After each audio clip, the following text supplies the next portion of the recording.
Hello, Shining Light. It is Kiki with Sadhana Health and Wellness. Today's video is number one in a series of videos on how to manage stress and anxiety during the holidays.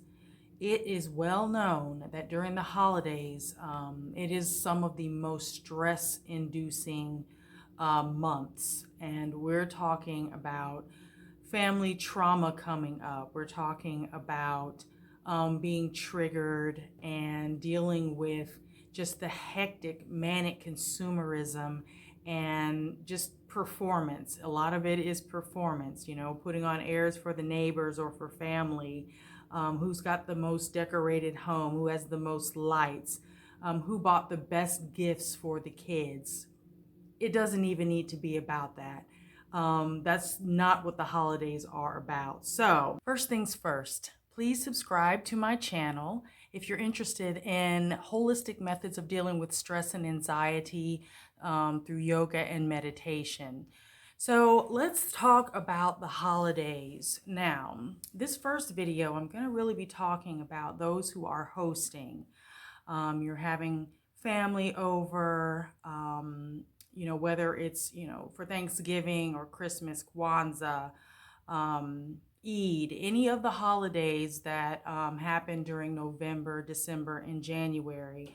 We're talking about there's a lot of different rituals. There's a lot of different foods. There's a lot of preparation for this time when people usually gather in the spirit of celebration.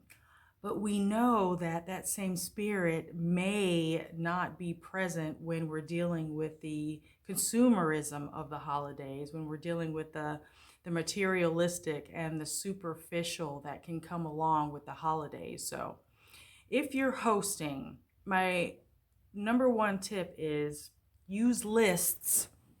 Time management is extremely important during this time. Instead of going out and buying all of your groceries on one weekend, just set aside to get everything little by little. Stick to your budget. Do not spend all of your money so you end up in the new year broke. Buy the things that you need and just do prep work ahead of time. There are things that you can make and stick in the freezer. Okay, I know someone's gonna be like, how dare you?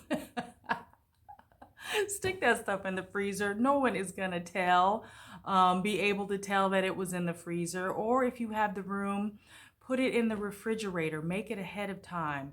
Nothing's gonna sour or go bad in a few days' time, maybe even a week. Depending on how much butter, fat, or grease that you have put in it. Let's be honest. Those of us who are used to Southern cooking, fat is a big preservative. So is salt. So you have nothing to worry about, especially if you're going to be eating those same leftovers for a week or two after the fact. You're not worried about them spoiling then. So my point is, make your dishes ahead of time and put them in the freezer or the refrigerator to reheat at a different time. Sticking to your budget.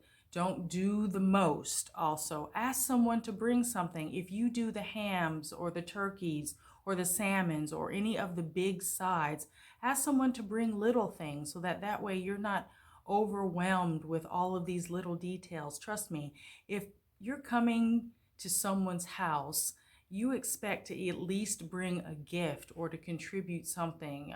There are those who will just show up and partake, but if you know who those people are, put them to work and make them bring something. If they get offended, well, hell, they don't need to be at your table in the first place. Don't do the most, okay? People get stressed out because they're trying to make every single dish to please every single person. It is your menu and you're in charge of writing that menu. If you're only going to have 2 pies, if you're only going to have 1 dessert, if you're only going to have 1 meat and a few sides, scale it down. Okay, I know, again, some of y'all are just going to be mad, but I'm also coming from a person who I have both hosted and attended, and I'm currently now an empty nester. Between my husband and I and my daughter who shows up, sometimes, due to COVID, it shut down on a lot of these big family gatherings. Why would we have tons of food? I personally do not want to keep eating the same leftovers for weeks on end. That's just not how I roll. So if you're hosting and people are coming to your home, if they want to partake, you set the tone, you make the menu, and then you stick to that. If someone has a favorite pie, maybe tell them you'll make it for them a week or so later as a gift, or maybe even for Christmas. But manage your time and manage the expectations of people so that you are not left holding the bag both financially and emotionally. The night before hosting, make sure that you take a nice long bath, do some meditation, delegate anything else that you need to do. Hopefully, a night or two before the event, you should be completely done if you've managed your time right. You should know who's bringing what. You've got your list checked off, and all you need to do is just sleep. I remember growing up, grandma, mom, the women in the family would be up. It seemed like they cooked all through the night and would be up early in the morning still cooking. And I'm sorry, but those days of doing that, it should be long gone. What do you need to cook in the morning? Okay, let's say you throw some rolls in and that sort of thing, depending on, what's going on. But again, manage your time. You should only have a few things to do in the morning. Do not stress yourself out about this. Again, this is a time when you should be happy that people are gathering. It should be relaxed. It should be enjoyable.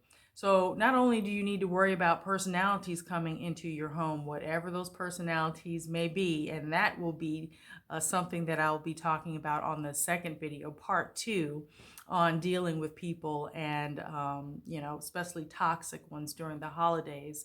But before I continue, please subscribe to my channel and give a thumbs up to this video. I'm really trying to get past that YouTube algorithm so that, my videos will reach more people and I can make my channel a success. Please subscribe if you want to hear more about managing stress and anxiety during the holidays, in life in general, using methods like yoga and meditation and holistic means. And my final tip is stay calm, centered, and grounded. If this is your home, okay, this is your space, whatever you need to do to stay calm and centered.